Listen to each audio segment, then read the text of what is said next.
कहानी की शुरुआत एक फैमिली को दिखाने से होती है जो अपने क्रिसमस की छुट्टियों को एंजॉय करने और उन्हें यादगार बनाने के लिए थाईलैंड जा रही थी। इस फैमिली में मारिया और उनके हस्बैंड हेनरी थे।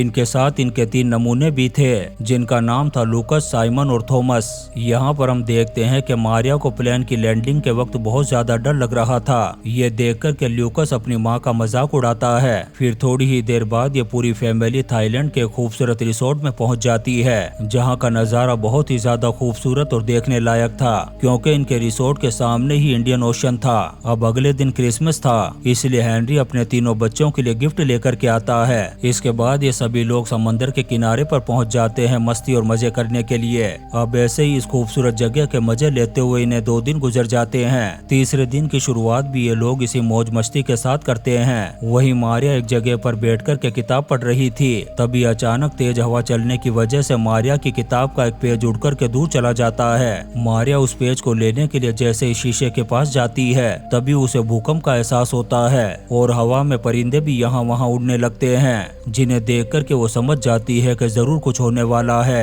लेकिन इससे पहले कि वो कुछ समझ पाती अचानक से समुद्र की एक बहुत बड़ी लहर पेड़ों को तोड़ते हुए आगे बढ़ती है और देखते ही देखते वो लहर एक भयानक सुनामी में बदल जाती है। हेनरी अपने दोनों बेटों साइमन और थॉमस के साथ होता है। वही मारिया लूकस के साथ थी जहां अब सभी लोग इसी तबाही का शिकार हो चुके थे। कुछ देर बाद हम मारिया को देखते हैं जो एक पेड़ को पकड़े हुए थी। तभी उसे अपने बेटे लूकस की आवाज सुनाई देती है जो सुनामी की बाढ़ में बह रहा था। मारिया जैसे ही अपने बेटे को देखती है बगैर कुछ सोचे समझे उस तेज बहाव में अपने बेटे को बचाने के लिए आगे बढ़ती है। इसी दौरान वो एक पेड़ से टकरा कर के जख्मी भी हो जाती है लेकिन फिर भी मारिया हिम्मत नहीं हारती और एक मैट्रेस के सहारे अपने बेटे को पकड़ने की कोशिश करती है पर पानी की लहरें ऐसा होने नहीं देती। तभी अचानक से सुनामी और भी ज्यादा भयानक हो जाती है।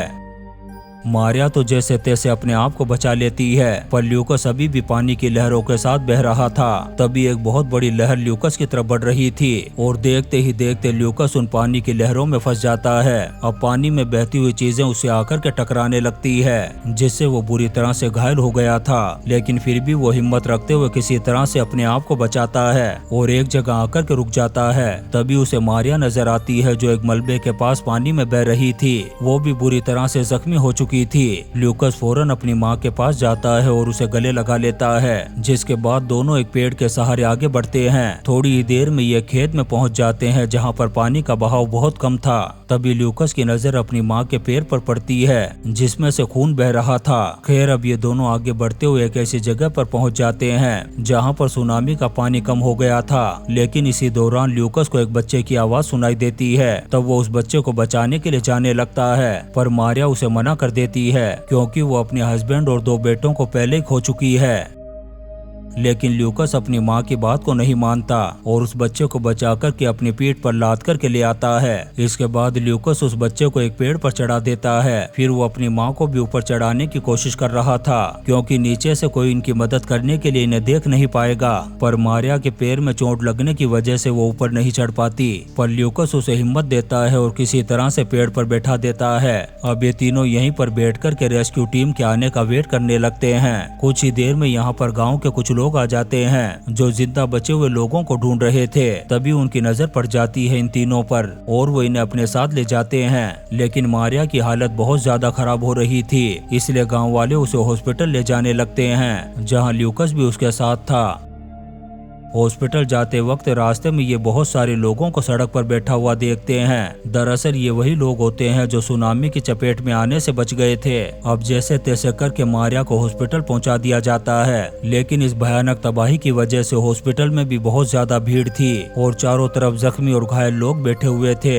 वहीं मारिया की हालत और भी ज्यादा खराब होती जा रही थी। इस वजह से वो अपने बेटे को एंटीबायोटिक पिल्स ढूंढने के लिए कहती है क्योंकि वो भी एक डॉक्टर थी। लूकस अपनी माँ को तड़प हुआ देख कर के फौरन पिल्स ढूंढने में लग जाता है लेकिन तभी डॉक्टर आ जाते हैं जो मारिया को इंजेक्शन लगाते हैं और उसकी मरहम पट्टी करते हैं। इसके बाद उसे बाकी मरीजों के साथ लेटा दिया जाता है लेकिन अभी भी मारिया की तबीयत पूरी तरह से ठीक नहीं होती और उसे वोमिटिंग होने लग जाती है। दरअसल सुनामी के पानी के साथ साथ उसकी बॉडी में गंदगी भी चली गई थी। तभी हम एक आदमी को देखते हैं जो इस हॉस्पिटल में अपनी फैमिली को ढूंढ रहा था। वो अपनी फैमिली के लोगों का नाम पुकार पुकार करके उन्हें आवाज लगा रहा था। मारिया जब इस चीज को देखती है तो अपने बेटे को भेजती है उसकी मदद करने के लिए। यहाँ पर लूकस उसके पास आता है और उसकी फैमिली फोटो को देखता है। तब उसे एहसास होता है कि सभी लोग अपने परिवार वालों से बिछड़ गए हैं, इसलिए वो डिसाइड करता है कि अब वो सभी लोगों की मदद करेगा। इसके लिए वो हॉस्पिटल में मौजूद सभी पेशेंट के नाम, कंट्री और एड्रेस एक पेपर में नोट कर लेता है। तभी ल्यूकस की नजर पड़ती है एक बच्चे पर जो अपनी फैमिली को ढूंढ रहा था। दरअसल ये वही बच्चा था जिसकी फोटो अभी ल्यूकस ने उस आदमी के पास देखी थी। ल्यूकस जल्दी से उस बच्चे को उसके डैड से मिला देता है और दोनों बाप बेटों को गले मिलता देख उसे अपने डैड की याद आने लगती है। इसके बाद वो उस वार्ड में जाता है जहाँ पर उसकी माँ थी, लेकिन अब उसकी माँ की जगह पर किसी और लेडी को लेटा दिया गया था। ये देख कर के ल्यूकस परेशान हो जाता है और अपनी माँ को आवाज लगाने लगता है। उसे रोता और आवाज लगाता हुआ देख कर के एक नर्स आती है उसके पास और पूछती है कि बेटा क्या बात है, क्यों रो रहे हो। ल्यूकस उसे अपनी माँ के बारे में बताता है कि पहले वो इस बेड पर लेटी हुई थी लेकिन अभी यहाँ पर नहीं है। इसके बाद वो नर्स ल्यूकस को एक ऐसे वार्ड में ले जाती है जहाँ पर बहुत सारे बच्चे थे और ये वो बच्चे थे जिनके पेरेंट्स लापता हो चुके थे। नर्स ल्यूकस से कहती है कि क्या तुम अपने किसी रिश्तेदार का नाम जानते हो। तब वो कहता है कि हाँ, लेकिन उनका नंबर भूल गया हूँ। इसके बाद वो नर्स उसके शर्ट पर एक स्टिकर लगा कर के चली जाती है जिस पर एक नंबर होता है। यहाँ पर मौजूद सभी बच्चों के शर्ट पर इसी तरह का एक स्टिकर लगा हुआ था। वहीं ल्यूकस अपनी माँ को लेकर के बहुत परेशान हो रहा था। उसे लगने लगता है कि शायद उसकी मौत हो गई होगी। अब वो अपनी माँ को याद करके रोना शुरू कर देता है। वहीं दूसरी तरफ हमें उस रिसोर्ट को दिखाया जाता है जहाँ पर ये लोग आकर के रुके थे। वहाँ पर हम ल्यूकस के पिता हेनरी को देखते हैं जो अभी भी जिंदा थे, जो अपने परिवार को आवाज लगाकर के उन्हें ढूंढने की कोशिश कर रहे थे, पर उन्हें दूर दूर तक कोई भी दिखाई नहीं देता। तभी यहाँ रेस्क्यू टीम आ जाती है जो बचे हुए लोगों को सेफ जगह पर ले जा रही थी, लेकिन हेनरी जाने से मना कर देता है क्योंकि उसे अपनी फैमिली को ढूंढना था। और यहाँ उसे अपने दोनों बच्चे मिल जाते हैं जिन्हें हेनरी रेस्क्यू टीम के साथ सेफ पैलेस पर भेज देता है और खुद यहीं रहकर के अपनी वाइफ और बेटे को ढूंढने का फैसला करता है। काफी टाइम तक ढूंढने के बाद भी उसे अपनी वाइफ और बेटे का कहीं भी पता नहीं चलता। ऐसे ही रात हो जाती है। तभी अचानक से हेनरी सड़क पर आ रही एक कार से टकरा जाता है। कार में बैठे हुए लोग जब हेनरी को देखते हैं जो बहुत जख्मी हालत में था, वो लोग उसे एक कैंप में ले जाते हैं जहां हेनरी की मुलाकात होती है कार्ले नाम के एक आदमी से। वो हेनरी से कहता है कि मेरी पूरी फैमिली बीच पर घूमने के लिए गई थी लेकिन अब वो भी लापता हो चुकी है। तब हेनरी भी उसे अपने बेटे और वाइफ के बारे में बताता है। यहाँ कार्ल के पास एक फोन भी था। तब हेनरी अपने पिता को यहाँ पर हुए हादसे के बारे में बताता है और रोते हुए कहता है कि मैं अपनी फैमिली को लेकर के ही वापस आऊंगा। वहीं लूकस के पास वो नर्स कुछ सामान लेकर के आती है और दिखा कर के कहती है कि कहीं यह सामान तुम्हारी माँ का तो नहीं है। लूकस मना कर देता है। इसके बाद वो नर्स उसे लेकर के जाती है एक रूम में जहाँ पर एक बेड पर उसकी माँ मारिया लेटी हुई थी जिसकी हालत बहुत ही ज्यादा खराब थी। नर्स लूकस को बताती है कि तुम्हारी माँ को सर्जरी की जरूरत थी इसलिए इन्हें यहाँ पर शिफ्ट कर दिया गया, लेकिन किसी ने उनकी रिपोर्ट चेंज कर दी जिस वजह से हम तुम्हें इनके बारे में बता नहीं पाए। उधर हम हेनरी और कार्ल को देखते हैं जो अभी भी अपनी फैमिली को ढूंढ रहे थे। दोनों एक एक करके हर हॉस्पिटल, हर रेस्क्यू कैंप में जाते हैं। ऐसे ही ढूंढते ढूंढते हेनरी उस हॉस्पिटल में पहुंच जाता है जहां पर मारिया भर्ती थी। इधर मारिया लूकस से कहती है कि बेटा जाकर के पानी लेकर के आओ। लूकस अपनी माँ की तरफ से पर्दा ढक कर के ऊपर फ्लोर पर चला जाता है पानी लेने के लिए। इतने में हेनरी भी वहाँ पर आ जाता है, लेकिन ये दोनों एक दूसरे को देख नहीं पाते। इसके बाद हेनरी उस जगह पर जाता है जहाँ पर मारिया लेटी हुई थी, लेकिन वो पर्दे के पीछे थी इसलिए वो उसे नहीं देख पाता। अब हेनरी परेशान होकर के वापस जाने लगता है। तभी लूकस की नजर पड़ जाती है अपने डैड पर। वो भागते हुए जाता है उनकी तरफ, लेकिन तब तक हेनरी भीड़ में कहीं गायब हो चुका था। थोड़ी ही देर बाद यहाँ पर उन सभी बच्चों को लाया जाता है जिन्हें रेस्क्यू टीम ने बचाया था और उन बच्चों में थॉमस और साइमन यानी लूकस के दोनों भाई भी शामिल थे, पर लूकस उन्हें देख नहीं पाता और उसके दोनों भाइयों को एक दूसरे ट्रक में बैठा दिया जाता है। उधर हेनरी भी एक दूसरे ट्रक में बैठ गया था, यानी कि ये पूरा परिवार एक दूसरे के आमने सामने होने के बावजूद एक दूसरे को नहीं देख पा रहा था।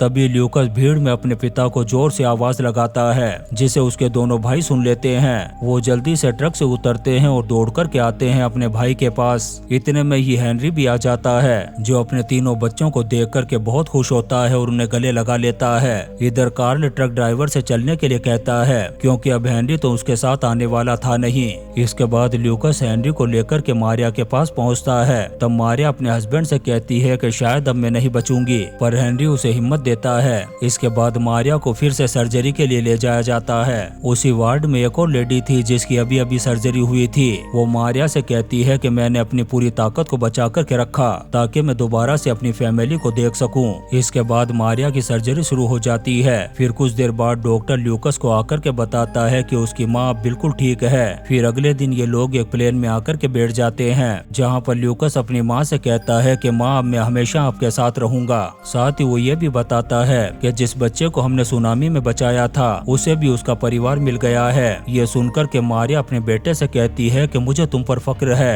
वहीं हेनरी कार्ल के लिए दुआ करता है क्योंकि उसे अभी तक उसका परिवार नहीं मिला था।